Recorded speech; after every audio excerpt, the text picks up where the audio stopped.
কি গো, বাড়িতে কেউ আছো নাকি? হ্যাঁ আমি আছি। আরে মনে থাক থাক থাক, এই নাও চা। আরে আবার এইসবের কি দরকার ছিল? বাড়ির সবাই কোথায় গেছে রে? হাওয়া খেতে?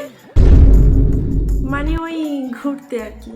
আচ্ছা, তা পড়াশোনা তো কমপ্লিট হয়ে গেছে, এবার বিয়ে টিয়ে কবে করছিস? হ্যাঁ, তুমি যবে আমার বিয়ের জন্য আমার বাবাকে 6-7 লাখ টাকা দিয়ে দেবে, ঠিক সেই দিনই বিয়ে করে নেব। আর ছেলে টেলে কি দেখা আছে? না না, তুমিই দেখো, আমি দেখলে তো 100টা খুদ বের করতে ব্যস্ত থাকবে। বাহ, কি সুন্দর গাছ লাগিয়েছিস। আমিও আগে খুব গাছ লাগাতাম জানিস, এখন আর হয়ে ওঠে না অত যত্ন যত্ন করা। বাঁশ গাছে আবার যত্ন লাগে নাকি? ঠিক আছে, আমি আসলাম রে। এই নে, তুই এই টাকাটা রাখ, আমি জানি তুই দরজাটা ঠেলে দিয়ে যেও।